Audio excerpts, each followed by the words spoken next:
Hey everybody, it's Andrew back again with another video, and today we have the full review of the Lenovo Yoga 7i, a 16-inch 2-in-1 convertible. I've been using it for the past 3 weeks or so, and I gotta tell you, it's a really nice laptop, especially convertible laptop that doesn't break the bank. So it comes in at a really good price. We'll get into that in a little bit, but this does bring a lot to the table. A premium all-metal design, some pretty nice speakers on it. You got a nice display here, a Full HD Plus, although you can get it in a QHD Plus resolution, and that's the one I would recommend, especially if you're going to do any kind of content creation. It's a convertible, so it's going to be pretty versatile, and it has pretty phenomenal battery life. We're going to get into it and more, and why I think this is one of the better, more affordable laptops or convertible laptops here for 2023.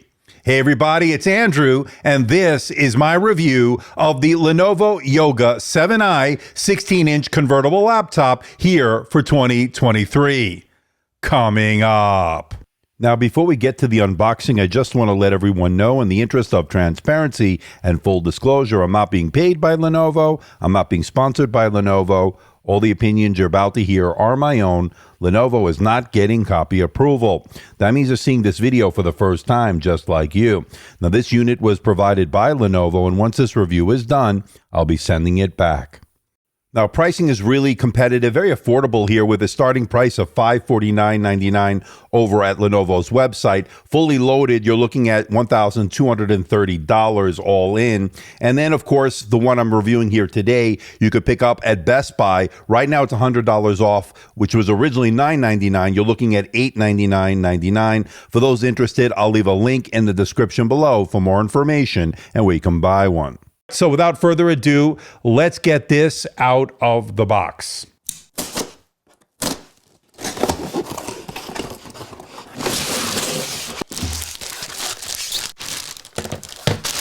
Okay, so this is out of the box, of course, and I can tell you, all metal premium design. We get a 65-watt USB Type-C charger. You can see it there. Pretty compact. I like that. You get some documentation, yoga, and then, of course, you get some warranty information, and, of course, the unit itself. Now, this is an all-metal design. It's got the storm gray finish. We've seen this before from Lenovo. Here you can see it. It's a beautiful looking, sleek looking laptop. And I like, again, what they did here as far as the design language. It is very, very modern and nice looking. I like it a lot. Okay, let's check out the weight. With the laptop alone, you're looking at 2.059 kilograms, which is 4.539 pounds.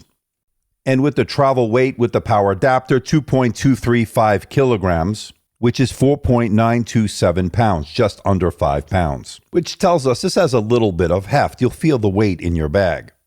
Okay, let's talk about the ports. We're going to start off on the left side, where you get an HDMI 1.4B port. You get two USB Type-C Thunderbolt 4 ports that are full function, supporting data, charge, and display out. Rounding out the ports on the left side is a 3.5mm microphone headphone combo jack.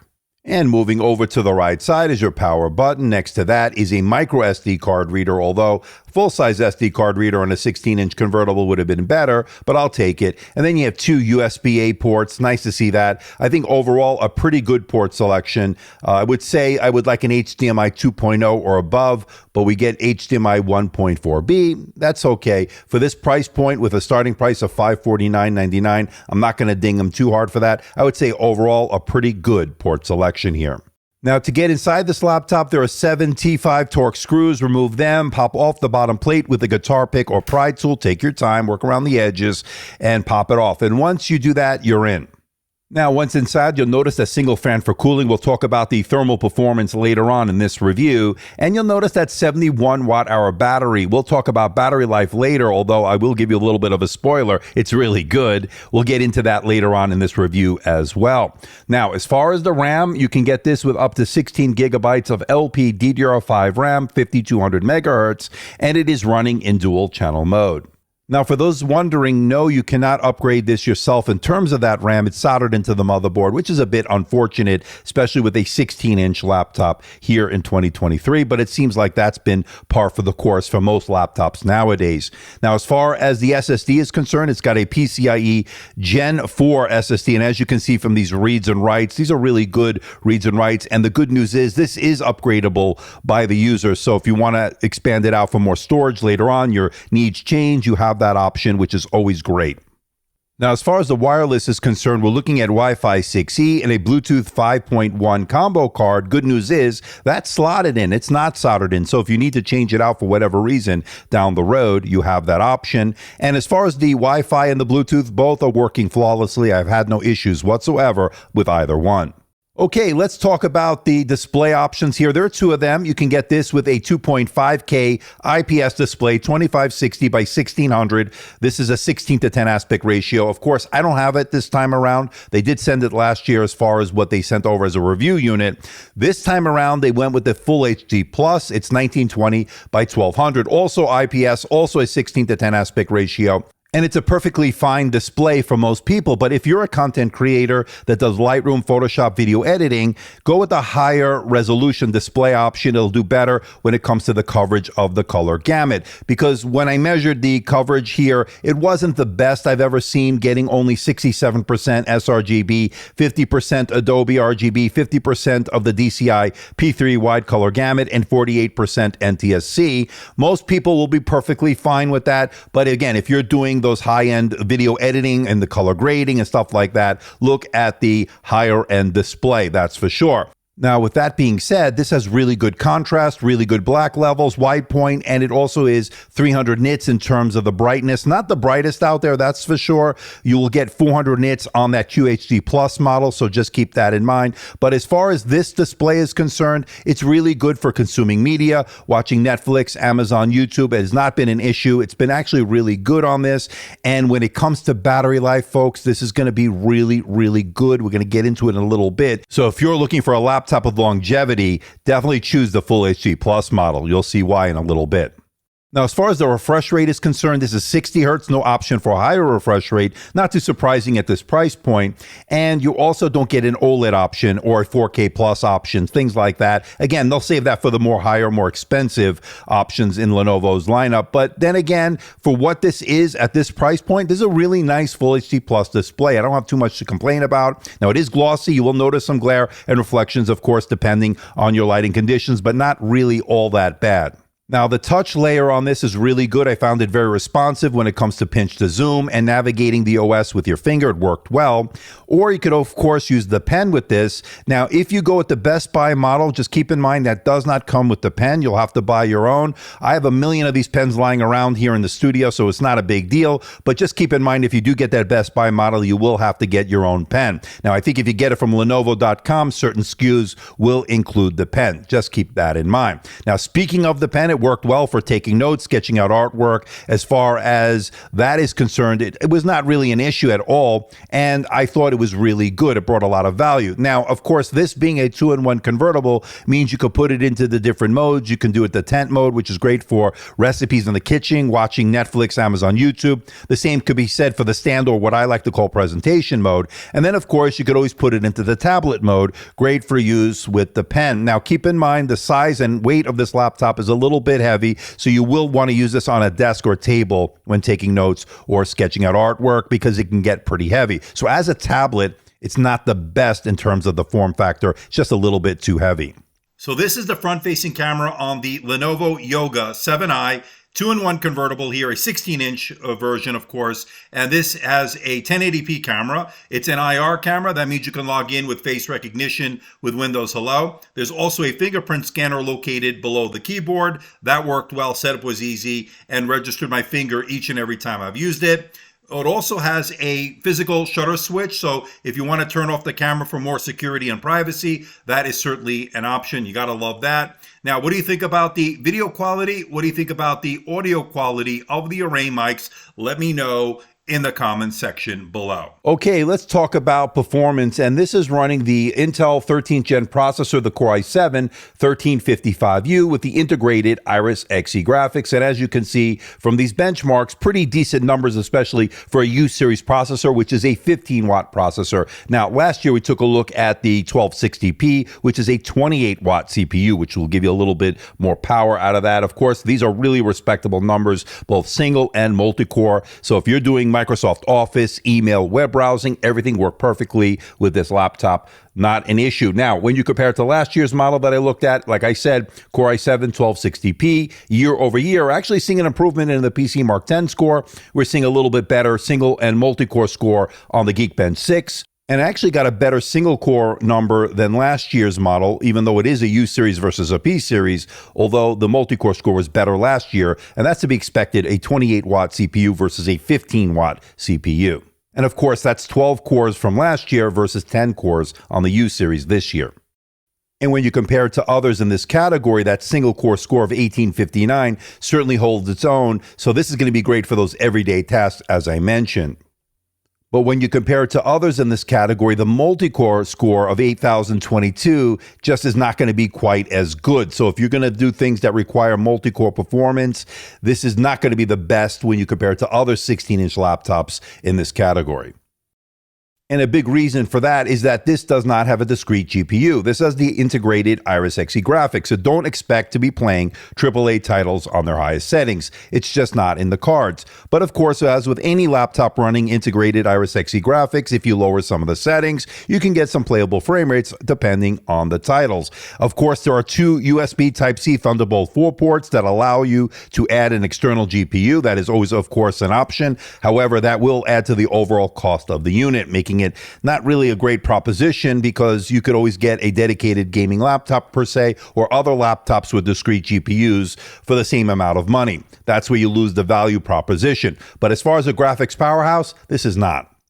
But good news when it comes to thermal throttling. I didn't detect any when I ran the Time Spy stress test. It got a passing score of 98.9. That's pretty good. Now, as far as the surface temperatures under heavy load, running it in the performance mode, I didn't see it get overly hot. I didn't see too many hot spots. Nothing to be concerned about. So you can use this on your lap. It remained relatively cool and somewhat quiet, reaching about 44, 45 decibels in the performance mode under heavy load. But if you're in the balance mode, you're really not going to hear the fans all that much. And of course, when you're in the quiet mode, you're really not going to hear it at all. So relatively good in terms of the fan noise for everyday tasks. But where this convertible laptop really shines, folks, is in battery life. When I ran the PC Mark X Modern Office battery test, it did a whopping 14 hours and 40 minutes, which is excellent. When I ran the video playback test, it did 17 hours and 49 minutes, which is outstanding. When you compare it to last year's model, which had the same 71 watt-hour battery, but had a higher resolution display, a QHD Plus, and a more powerful processor in the Core i7 1260p, that did 12 hours and 52 minutes on the Modern Office battery test, and it did 11 hours and 1 minute in the PC Mark X video playback test. So the overall takeaway is a much improved battery life with this Full HD Plus model. Now keep in mind, you could still get a QHD Plus model this time around, of course. That is the highest end model that you can go with, and it also has a P Series 13th Gen processor, so just keep that in mind. But if you go with the Full HD Plus, expect excellent all-day battery life and then some. It's that good. Now, for those wondering, you sort of can open it up with one finger, not something you normally do with a convertible, so you can sort of do it here. All right, now, as far as the keyboard, as far as the tactility, the key travel, I thought it was perfectly fine. It has the smile-shaped keys we're familiar with in the Yoga line, of course, so nothing too surprising here. Now, it does have a numpad for those that want to crunch numbers. One of the consequences of that is, of course, it moves the touchpad off-center. Not a big deal to me. Again, some people like the numpad, some people don't, so just a matter of what your personal preference is. But the overall takeaway is the keyboard actually worked well. It has a multi-stage backlight. The keys light up white, so it does help in terms of getting work done in a dark room or a dimly lit environment. It has a pretty nice spacious touchpad. It's a diving board style touchpad. 2-finger scrolling was responsive. All the gestures work as you'd expect, so no surprises there. Everything working out pretty well.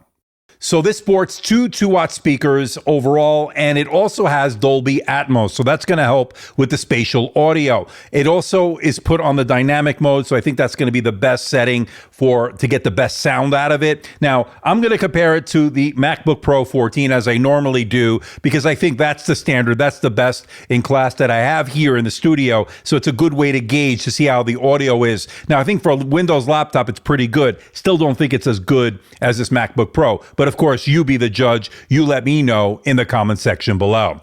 Now let's give them a listen.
Okay, people, let's bring it all home. What do I think about the Lenovo Yoga 7i 16-inch convertible laptop, the Gen 8 here for 2023? I like its QHD Plus IPS option, although this Full HD Plus that I reviewed here today is perfectly fine for most people. Outstanding battery life, folks. Really, really good in that regard. I can't stress that enough. Good for productivity here. Single multi-core performance, perfectly fine for everyday use. You're going to like it. It's going to be good for that. Good array of ports here overall. 1080p IR webcam was very good, and I like the fact you can log in with face recognition with that. And I love the price here with a starting price of $549.99. You can get it for $899 over at Best Buy. This is a really nice affordable option for an all-metal build and a really nice overall convertible laptop.